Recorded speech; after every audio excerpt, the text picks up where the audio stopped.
15 years ago, Mason Calder was just a penniless mechanic who found a freezing, homeless 9-year-old girl under a bus depot awning and brought her home. He gave her his name, a warm bed, and a promise. In this house, nobody gets left out in the rain. 15 years later, that same man sat in a federal courtroom, branded a fraud, and stripped of his $900 million logistics empire. His enemies smiled, believing he was completely alone. But just as the judge picked up her pen to finalize his ruin, the heavy courtroom doors swung open. The shivering girl from that rainy night walked in wearing a sharp attorney's suit, carrying a dusty leather box that held the ultimate betrayal. The rain over Baltimore that cold spring night came down like hammered steel. 31-year-old Mason Calder walked past the old bus depot, his knuckles permanently stained with engine grease. He was a widower, working double shifts at the docks just to feed his young son, Graham. He was halfway home when he saw her, a girl, no older than 9, curled against the brick wall beneath a cracked awning. Her shoes had holes at the toes, her clothes were soaked through, and she clutched a torn backpack like it was the last anchor she had in the world. Mason didn't rush her. He knew what it was like to be scared. He crouched a few paces away, kept his voice low, and asked her name. "Willa," she whispered softly. Willa Brooks. Mason called child services from a payphone across the street, so everything would be done right. But he didn't leave her waiting alone. He bought a warm carton of milk and a cheap winter coat from a 24-hour shop, placing them beside her without a word. Willa stared at the coat, as if waiting for the catch. Then, she asked a question that would stay lodged in Mason's heart forever. "Are you coming back?" Mason went still. He recognized that fear, the desperate terror of a child, wondering if anyone in the world would ever choose to keep her. 6 months of endless paperwork, home visits, and legal interviews followed. Mason wasn't rich or powerful, but he opened his small home to Willa anyway. On the day the adoption was finalized, he handed her a brass house key and folded her small fingers over it. In this house, Mason told her, nobody gets left out in the rain. As the years passed, Mason worked double time. By day, he repaired stubborn diesel engines. By night, under a bent desk lamp, he studied freight routes. He realized big shipping companies were bleeding millions simply because they didn't coordinate. From a cramped garage with a leaking roof, Mason founded Calder Harbor Services with 3 second-hand trucks. Young Graham and Willa sat at the keyboard helping him organize dispatch files. Mason didn't build his company from a glass boardroom. He built it out of mud, sweat, and plain honesty. Within 15 years, those 3 rusted trucks grew into Calder Harbor and Rail, a $900 million logistics giant spanning dry ports, cold storage warehouses, and private rail lines across the eastern seaboard. Yet, despite his immense wealth, Mason never changed. He still wore his worn canvas jacket, steel-toed boots, and ate lunch on an overturned wooden crate beside the truck drivers. To the workers, he was a leader worth dying for. To his board of directors, however, he was a relic. Barton Kingsley, the polished chairman of the board, believed a man who ate lunch with truckers had no business ruling a billion-dollar enterprise.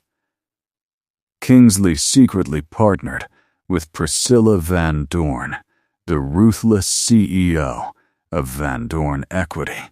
Together, they plotted a hostile takeover to strip Mason of his controlling shares and sell the company for scrap value. Kingsley engineered a sinister lawsuit. He forged documents claiming Mason had embezzled company funds to set up an illegal private trust for Willa, claiming Mason was using corporate money to enrich an adopted girl picked up off the street. When the story leaked, the media tore Mason apart, calling him a sentimental fraud. But the part that cut Mason deepest wasn't the loss of his fortune, it was how they dragged Willa's painful past into the light to make his greatest act of kindness look like a crime. When the court summons arrived, giving Mason just 72 hours before his voting rights were frozen, everyone looked for Willa. She had grown into a brilliant corporate trust attorney based in Washington, D.C., the exact weapon her father needed. But at his darkest hour, Willa vanished. Her phone went straight to voicemail. Her apartment was dark. Barton Kingsley seized her absence, declaring to the press, "Even his own adopted daughter knows he is guilty." She ran away rather than lie for him. What no one knew was that Willa hadn't abandoned her father.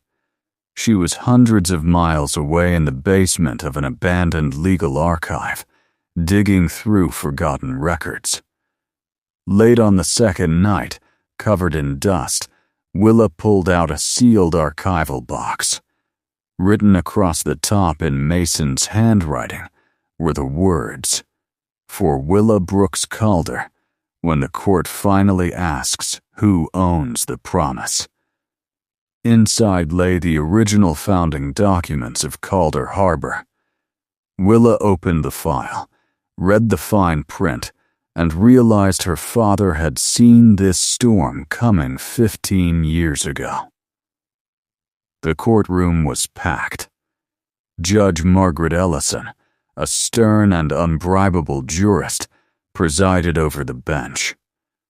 Kingsley's high-priced attorney, Elliot Wainford, presented forged wire transfers, projected Mason's signature on a massive screen, and smirked. Mason Calder acted out of foolish sentimentality. Wainford boomed.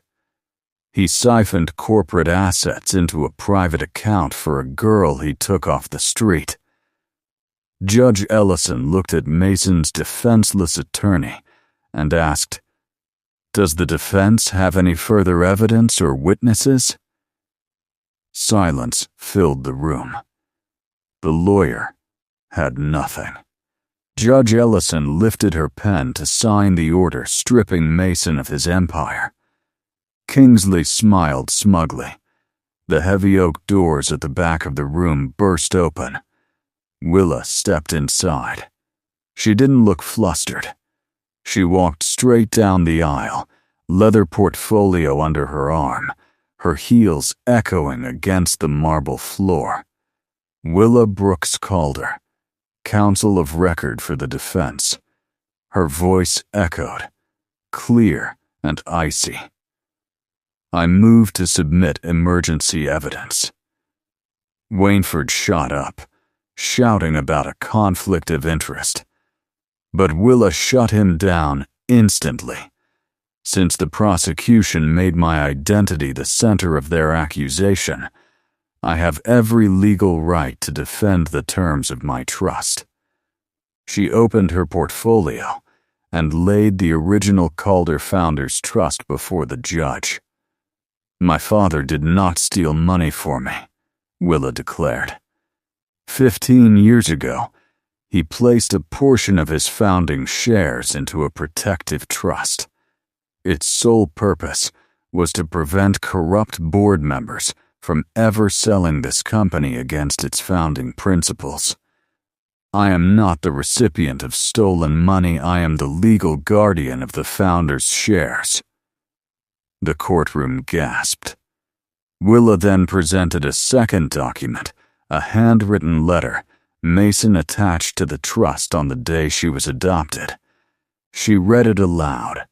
If the board ever uses Willa's past as a weapon against this family, that act itself shall be the absolute legal proof of their betrayal, and reserve voting authority shall instantly transfer to the trust's protector. Willa looked straight at Barton Kingsley. You tried to use my past as a weapon. And in doing so, you triggered the exact trap my father set for you 15 years ago. Willa didn't stop there. She pulled out certified metadata and recorded audio files exposing a secret $5 million bribe paid by Van Dorn Equity into Kingsley's personal bank account. Kingsley's face drained completely white. Priscilla Van Dorn tried to quietly slip out of the courtroom, but Judge Ellison slammed her gavel. Order in the court. Judge Ellison roared. Mr. Kingsley, Miss Van Dorn, you will remain seated. Federal marshals are on their way. Judge Ellison issued an immediate ruling. Mason Calder's authority was fully restored. The hostile takeover was permanently frozen, and Barton Kingsley was removed from the board in disgrace. After the courtroom cleared, Mason stood in the quiet marble hallway. He looked at his daughter, his eyes rough with emotion. I thought you had gone, Mason said softly. I didn't adopt you so you would save me. Willa smiled gently. I learned from you, Dad. When people build a trap in front of the door, you find a way in through the back. You didn't give me a home so I would repay a debt. But you taught me never to let family stand alone out in the rain. She reached into her pocket and pressed something cold into Mason's palm. It was the old, tarnished brass house key he had given her when she was 9 years old. You gave me this key when I had nothing, Willa whispered. Today, I'm just giving you back the key to the empire you built. Mason slipped the key into his canvas jacket, holding his daughter close. The $900 million empire was safe, but far more valuable was the promise made under a leaking bus awning 15 years ago. Unbroken, unyielding, and forever whole. Thank you so much for watching today's story. If this video touched your heart, don't forget to hit that like button, share it with someone who needs to hear it, and subscribe to Solo Dad Stories for more touching tales about family, dignity, and second chances. Let us know in the comments below which moment stayed with you the most. We'll see you in the next video. Take care.